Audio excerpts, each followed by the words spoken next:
Hello and welcome to SKB shorts. So series level చేశారు, 1-1తో ఇవాళ ముగించేశారు.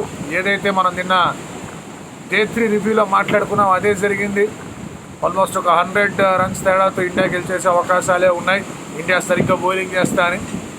ఒకటి మిస్సింగ్ ఈ విక్టరీలో ఏంటి అంటే ఇండివిజువల్ పరంగా చూసుకుంటే Ashwin could not get to his 500, but చాలా బాగా బౌలింగ్ చేశాడు.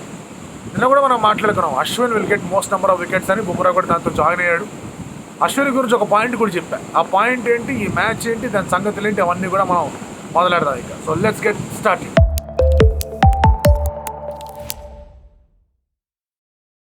ఫస్ట్లీ ఇవాళ మ్యాచ్ స్టార్ట్ అయినప్పుడు ఇండియా ముందున్న ప్రధాన లక్ష్యం ఏంటి అంటే ఫస్ట్ సెషన్ ఇంగ్లాండ్ వైపు వెళ్లకుండా చూసుకోండి. ఫస్ట్ సెషన్ ఇంగ్లాండ్ వైపు వెళ్ళింది అంటే వాళ్ళు బాగా రన్లు ఎక్కువ కొడతారు. ఆ 30 ఓవర్లో వాళ్ళు ఈజీగా 120-130 దాకా కొడతారు. దాంతో వాళ్ళు ఒకటే వికెట్ పోయింది అంటే కనుక వాళ్ళ టార్గెట్ కావాల్సిన 330లో they already reduced it by 130. So ఇంకో 200 కావాల్సి వస్తుంది. ఇండియా మీద బాగా ప్రెషర్ ఉంటుంది, కెప్టెన్ బాగా ఎఫెక్ట్ అవుతాడు, బౌలర్లు బాగా ఎఫెక్ట్ అవుతాడు. సో ఫస్ట్ సెషన్లో ఎటువంటి ప్రాబ్లం రాకుండా ఉండేందుకు ప్రయత్నం చేయడంలో ఇండియా సక్సెస్ఫుల్ అయింది. కొంచెం లేట్గానే వచ్చాయి, కాసేపు నైట్ వాచ్మెన్ కూడా బాగానే ఇబ్బంది పెట్టాడని చెప్పాలి. బట్ లేట్గా వచ్చినా కూడా ఆ వికెట్ అనేది పడడం అండ్ అక్కడి నుంచి మెల్లమెల్లగా ఇంట్రోడ్స్ అనేవి చేసుకుంటూ రావడం అనేది కనిపిస్తూ వచ్చింది. Ashwin was terrific in his bowling. In fact నాకు అనిపించింది ఏంటంటే అశ్విన్ ఈ యొక్క మ్యాచ్లో అతనికి అర్థమైంది దట్ ఈస్ నాట్ పర్ఫార్మింగ్ అని. నిన్న కూడా మనం మాట్లాడుకున్నాం. చాలామంది అన్నారు అశ్విన్ ఎట్లా తీసేస్తారు అది ఇది అని. పాయింట్ ఈజ్ అశ్విన్ తీయడం కాదు, point is if India thinks about the future first axe పడేది అశ్విన్. అలా పడకుండా ఉండేందుకు తను చాలా ప్రయత్నం చేస్తాడు. ఆ ప్రయత్నాలన్నింటినీ పక్కన పెడితే కనుక ఇవాళ తను వేసిన విధానం చాలా బాగా అనిపించింది. చాలా బాగా బౌలింగ్ చేశాడు, మంచి కంట్రోల్ చూపించాడు. వాళ్ళు ముందుకు వచ్చి కొట్టినా కూడా పర్వాలేదు అనుకున్నారు, అటాక్ మీ కాచుకుందాం ఏదైతే ఏది అని చెప్పేసినట్టుగా బౌలింగ్ చేశాడు. And that heavily work in his favour. సరే ఇనిషియల్గా నైట్ వాచ్మెన్ వికెట్ పీకారు, క్రాలీ కాస్త పాతకు పోయి ఆడుతున్నాడు, బాగా ఆడుతున్నాడు అనుకుంటున్న టైంలో ఎక్కడబ్బా ఏందబ్బా కుల్దీపే కనిపించట్లేదు అనుకుంటూ కనిపిస్తున్న నేపథ్యంలో వికెట్ పడడం. జో రూట్ ఏదో గట్టిగా ఆడే ప్రయత్నాలు చేయడానికి వచ్చాడు. ఇన్ఫ్యాక్ట్ జో రూట్ ఆడతాడా లేదా అనే డౌట్లు కూడా వచ్చాయి. బట్ జో రూట్ వచ్చి షాట్లు 4లు 6లు కొట్టే ప్రయత్నం చేశాడు. తన గిట్టి షాట్ ఆడే ప్రయత్నంలో చిక్కాడు, తను కూడా అవుట్ అయిపోయాడు. అందరూ కూడా నిన్న మనం మాట్లాడుకున్నట్టుగానే the game with the simple straight forward agenda. Match ఎట్టాగో పోయింది, మ్యాచ్ ఓడిపోయాం. Point is not about the match. Point ఏంటంటే ఎంతవరకు ఈ మ్యాచ్ని ముందుకు తీసుకెళ్ళగలం అనేది ఆడతారు బ్యాస్బాల్. అందులో ముందుకు తీసుకెళ్తూ గెలిచిన సందర్భాలు ఉన్నాయి, ఓడిపోయిన సందర్భం వాళ్ళకి అనిపించింది. సో ఇండియాని కాస్త నెట్టారు, అందులో డౌటే లేదు. బట్ ఫస్ట్ సెషన్ ఏదైతే ఇండియా ఇంగ్లాండ్ గెలవకుండా చేసిందో అదే మ్యాచ్ని సీల్ చేసింది. ఆ తర్వాత బుమ్రా కేమ్ ఇంటూ పిక్చర్, తన పేరుతో వికెట్ తీయగలిగాడు, బాగా బాల్ని అటు ఇటు తిప్పగలిగాడు. బ్రిలియంట్ లెవెల్లో బౌలింగ్ అనేది కనిపించింది.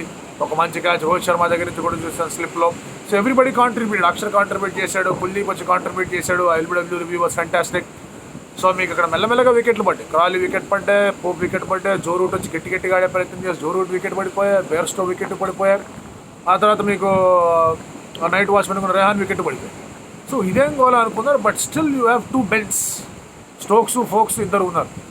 వాళ్ళిద్దరు మళ్ళీ తగులుకున్నారంటే ఇది ఎక్కడ గోలా. బెన్ ఫోక్స్ ఆల్రెడీ ఒకసారి తగులుకున్నాడు, ఆలీ పాప్ చేత కొట్టించాడు. అండ్ బెన్ స్టోక్స్ గురించి మనకు తెలిసిందే, ఒక్కడే సింగిల్ హ్యాండ్కి ఎన్నో మ్యాచ్లు ఇంగ్లాండ్కి గెలిపించాడు. సో సెకండ్ సెషన్ స్టార్టింగ్లోనే బెన్ స్టోక్స్ వికెట్ పడడం చాలా ఇంపార్టెంట్. అండ్ అక్కడ Shreyas Ayers massive contribution came into picture. Shreyas Iyer ఈ మ్యాచ్లో లేదా ఈ సిరీస్లో బ్యాట్ పరంగా ఏం చేయకపోయినా ఈ మ్యాచ్లో ఫస్ట్ ఇన్నింగ్స్లో క్రాలీ క్యాచ్, అలాగే ఇక్కడ బెన్ స్టోక్స్ రన్అవుట్, ఈ రెండు కూడా డిఫైనింగ్ ఫ్యాక్టర్స్ అనే చెప్పాలి. బట్ దానివల్ల తనకి చోటు ఉంటుందా అనేది మాత్రం కష్టమే. సుమి విరాట్ కోహ్లీ వచ్చారంటే వెయిట్ పడేది ఫస్ట్ రజత్ పటిదార్ మీద, ఎందుకంటే తను కొత్తగా వచ్చాడు కాబట్టి తనని విరాట్ కోహ్లీ రీప్లేస్ చేస్తాడు. రాహుల్ రెడీగా ఉన్నాడంటే కనుక శ్రేయస్ అయ్యర్ వెనక్కి వెళ్లాల్సి వస్తుంది.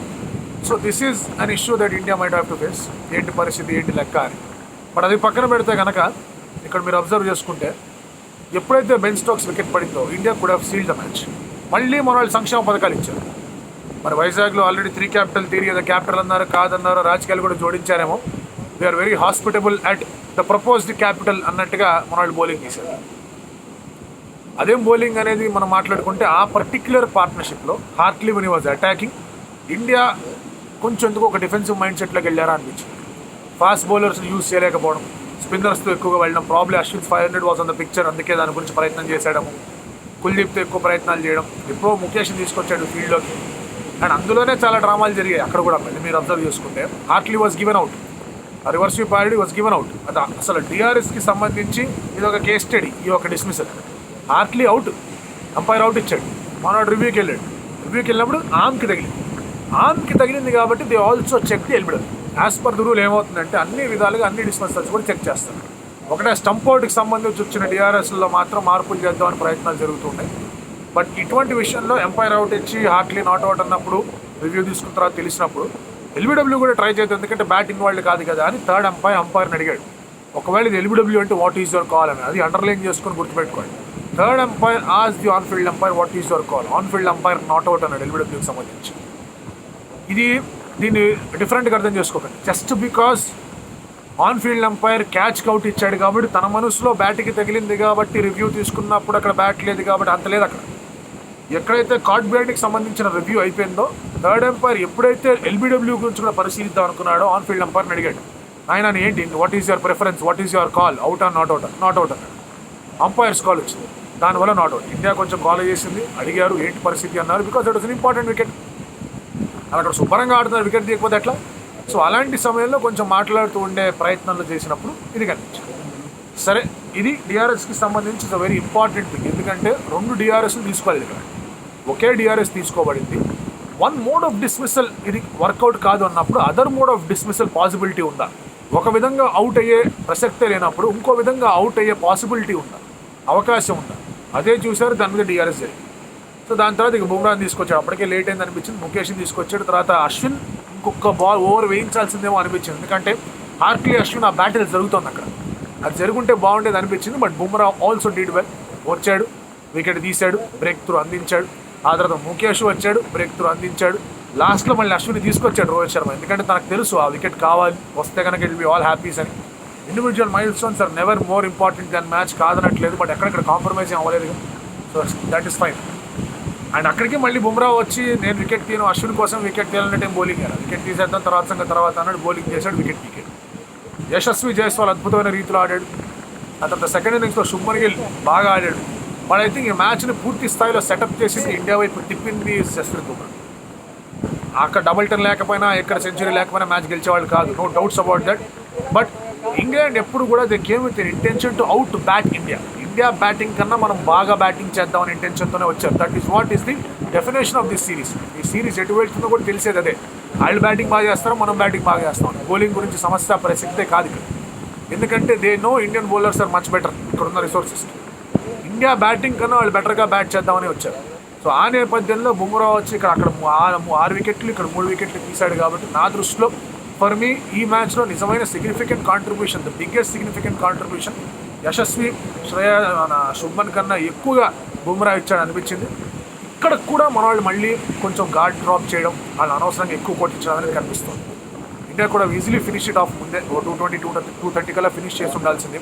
అండ్ అదే India third innings, fourth innings ఈ రీతిలో ఆడట్లేదు.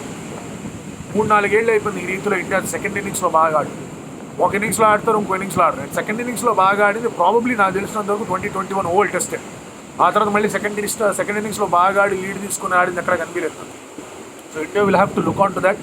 ఇంకా చాలా ఉన్నాయి నేర్చుకోవాల్సినవి, దాని గురించి కూడా మాట్లాడుకుందాం. బట్ ప్రస్తుతానికైతే fantastic victory, well fought England, but well bowled Bumrah, well bowled Ashwin, Yashasvi Jaiswal well done, Shubman Gill well done. కొంచెం బ్యాటింగ్ కాంట్రిబ్యూషన్స్ కూడా రావాలి, వస్తాయని కోరుకుంటున్నాను.